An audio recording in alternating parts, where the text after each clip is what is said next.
Ano ang punot dulo ng breakup ni Bea Alonzo at Dominic Roque? Ito ang malaking palaisipan sa publiko sa gitna ng mga kumpirmasyong hiwalay na ang dalawa makalipas lamang ang ilang buwan simula nang ma-engage sila sa isa't isa. Narito ang 5 issue na posibleng naging dahilan ng hiwalayan nila base sa pagsisiyasat ng entertainment site na pep.ph at sa mga balitang nakarating sa social media personality na si Sian Gaza at sa radio host na si Christopher Min.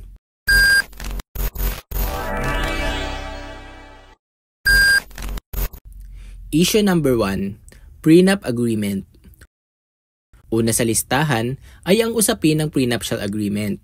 Ang prenup agreement o marriage settlement sa ilalim ng Family Code of the Philippines, Section 1, Article 75 ay isang written and signed contract sa pagitan ng magpartner na balak magpakasal. Dito nakatala ang terms and conditions sa paghawak ng kanilang individual incomes, properties at assets. Pagsasamahin ba nila ang lahat ng kanilang ari-arian? Ihihiwalay ba nila ang kanya-kanyang individual assets bago ikasal? Ihihiwalay ba nila ang lahat ng kanilang ari-arian bago at pagkatapos ng kasal? Yan ang prenuptial agreement. Sinasabing karaniwan itong ginagawa kung malaki ang agwat sa edad at yaman ng mga ikakasal. Sa kaso ni Bea at Dominic, hindi kaila sa publiko na si Bea ay isang A-lister at trusted celebrity endorser sa loob ng mahigit 2 dekada. Nagabayan siya ng husto ng kanyang ina na si Mary Ann Ranollo sa pagmamanage ng kanyang kinikita kaya maraming naipundar na property si Bea tulad ng bahay sa Quezon City, farm sa Zambales at apartment unit sa Spain. Si Dominic naman ay may boutique digital marketing company, ang Blackpick Hypermedia na itinatag noong 2020 kung saan nakatala siya bilang CEO at presidente. Bilang artista, nakilala si Dominic sa ilang supporting roles sa pelikula at telebisyon. Ang huling naitalang acting role niya ay noong 2019 pa. Nitong nagdaang ilang taon, mas aktibo siya bilang influencer na nagpo-post ng branded content sa kanyang social media accounts. Ang pagitan sa income at assets ni Bea at Dominic ang itinuturong dahilan ng hiwalayan nila. Napag-alaman ng PEP na totoong pinag-usapan ni Bea at Dominic ang pagkakaroon ng prenup agreement. Ayon sa unang source nila, nagsimula ang hindi pagkakaunawaan ni Bea at Dominic dahil na rin sa prenup agreement hanggang sa nagdesisyon na lang sila maghiwalay sa bandang huli. Kinontra naman ito ng second source ng PEP. Ayon sa second source, si Dominic ay handa naman daw pumirma ng prenup agreement.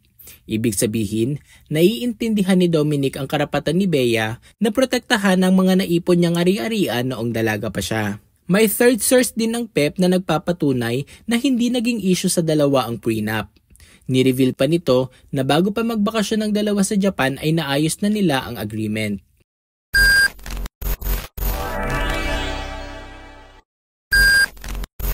Issue number 2, Wedding Expenses.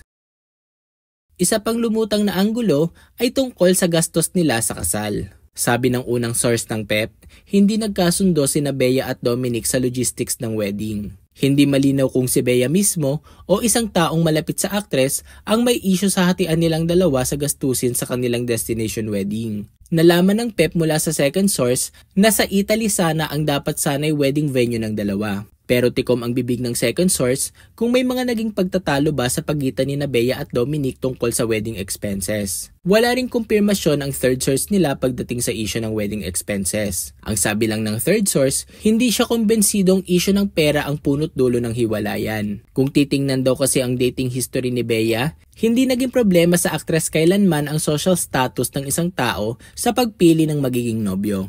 Pinunto pa ng third source na sa mga nakarelasyon ni Bea sa showbiz, hindi maitatangging mas litaw ang pagka-A-lister ng aktres kaysa sa mga naging nobyo nito. Nang ibig ding sabihin ay hindi alintana ni Bea kung mas may kaya siya kaysa kay Dominic. Kung susuriin ang past interviews ni Bea, makikitang aware siyang may mga taong iniintriga ang disparity ng katayuan nila ni Dominic sa showbiz. At ilang beses ding sinabi ni Bea na hindi iyon issue para sa kanya. Sa eksklusibong panayam ng PEP noong August 2021 sa aktres, direktang hiningan ng reaksyon si Bea tungkol sa sinasabi ng ibang tao na hindi sila bagay ni Dominic dahil hindi sila magka-level. Ayon kay Bea, hindi naman siya pumili ng mamahalin base sa estado ng buhay o estado ng karir nito. Minamahal niya umano ang isang tao dahil sa ipinapakita nito sa kanya, pati na rin sa respeto at pagmamahal na ibinibigay nito. Noong January 2023, Tinanong uli si Bea sa Kapuso talk show na Fast Talk with Boy Abunda sa isyong siya ang bigger star sa kanila ni Dominic. Sagot ng aktres, never daw siyang tumingin sa estado ng isang lalaki kahit kailan. Has it been a problem? In private, napapag-usapan niyo ba? Hindi. And never akong tumingin sa estado ng isang lalaki kahit kailan. I mean, meron nga ba iba dyan, ang ganda on paper, pagdaanan ko na rin, cute namin on paper, pero hindi naman talaga nag-work, diba? You know, parang it was never an issue for me. And people, diba, parang iba-iba yung basihan natin. Sinasabi, people would always tell me, dapat nag-date ka na someone more successful than Dom or whatever. But how do you really measure Success? How do you measure success? Ikaw, ang measure mo ay, you are successful because? I am happy. Noong October 2022 naman, natanong din ng PEP si Dominic tungkol sa mga kumekwestiyon ng intensyon niya kay Bea dahil sa pagkakaiba nila ng estado sa buhay. Sagot ni Dominic, wala raw siyang pakialam sa kung ano ang ibabato ng mga tao sa kanya. Basta okay daw siya kay Bea, wala daw siyang dapat ikabahala o ikahiya.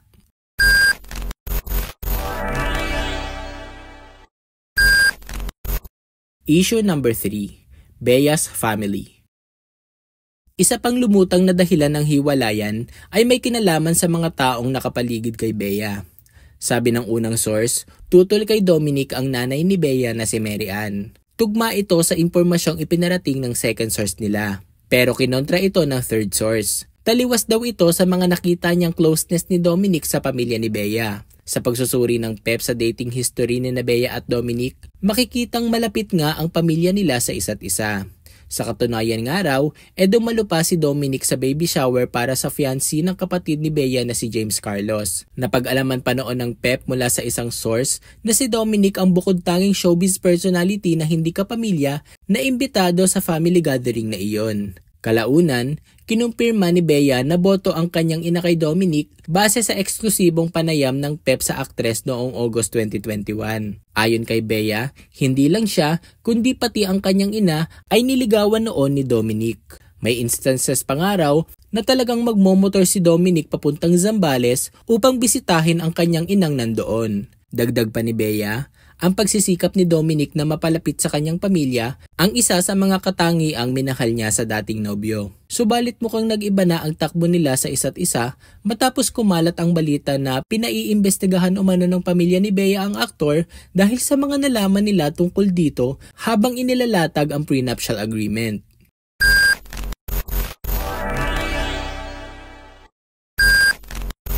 Issue number 4, Dominic's sexual orientation. Sa Facebook Live ni Sian noong February 7, idiniin nito na walang third party sa breakup ni Bea at Dominic. At kung magkakaroon man daw ng third party, hindi umano babae ang masasangkot dito, kundi isang lalaki. Kung magkaroon daw sakali man na magkaroon ng third party ang relasyong to,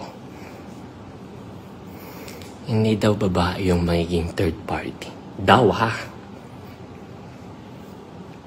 Ang magiging third party daw kung sakali ni lalaki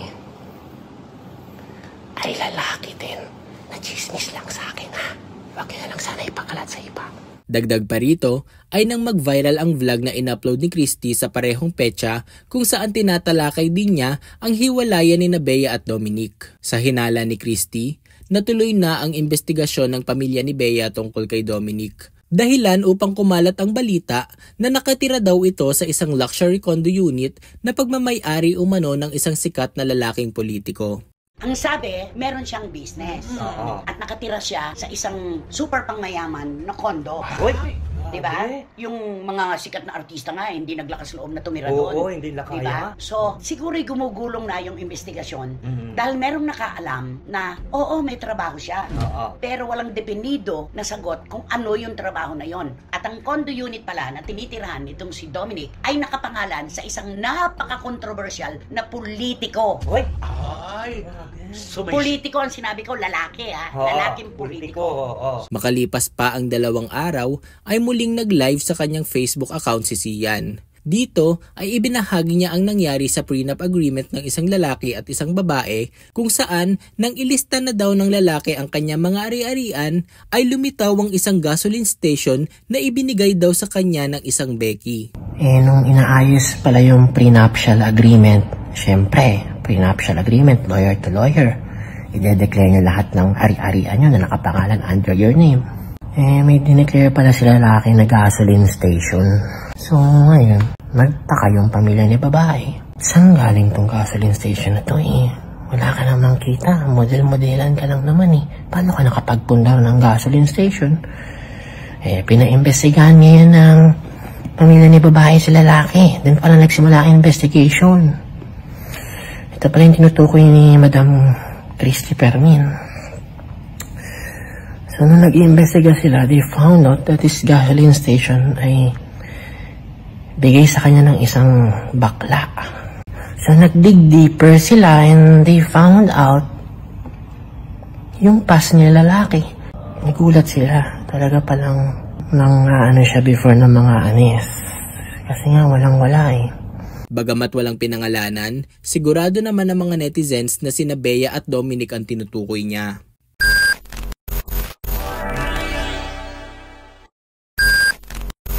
Issue number 5, Dominic's Hidden Agenda. Noong February 6, sa kanyang sariling programa, ay mismong si Boy Abunda na ang nagkumpirma na hiwalay na sina Bea at Dominic at hindi na matutuloy ang kasal nila. Pinabulaanan din niya ang mga balitang nagkaroon ng problema sa prenup agreement ng dalawa. Sa katunayan, si Dominic pa nga raw ang nagboluntaryo sa nanay ni Bea. Subalit iba naman ang interpretasyon ni Sian sa mga kilos umano ni Tito Boy habang nagsasalita ito. Base raw sa interpretation ni Sian kung paano nagsalita si Tito Boy, halata raw na may problema sa prenup agreement sina Bea at Dominic. Ito napansin ko lang din sa pananalita ni Tito Boy, no? Napansin ko lang. Parang hindi maka-all-in si Tito Boy. Oo, parang hindi siya maka-all-in. Parang hindi masabi lahat-lahat. Pero nung inanalyze ko, pinanood ko ng 7 beses yung sinabi.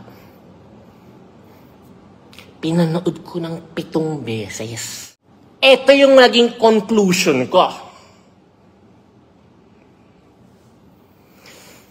Based pa lang sa pananalan ni Tito Boy, may problema talaga sa prenup. Pero hindi yung madirekta Ang gusto niyang sabihin, nung pinaikot-ikot ko yung mga salita niya, ito na ang gusto niyang sabihin. Okay naman yung nung una, okay naman yung prenup Si lalaki ba nga daw ang nag-approach sa nanay ni babae na willing daw siyang pumirma ng prenuptial agreement. Na biglang nagbago yung ihip ng hangin. Na biglang nung magpipirmahan na ng prenup, ayaw nang pumirma ni lalaki. At sa huli ng kanyang live broadcast noong February 7, sinabi ni Sian na maayos naman daw talaga ang lahat sa pagitan ni Bea at Dominic kung hindi lamang nag-propose ang aktor. Pagtatapos niya, marahil daw ay ginawa lamang ni Dominic ang proposal dahil bahagi ito ng isang malaking plano upang kunin ang kalahati ng yaman ni Bea. Okay! What if yung engagement proposal ng lalaki ay parte pala ng isang malaking plano para kunin ang kalahati ng yaman ni babae? Ayan ang hindi natin sure.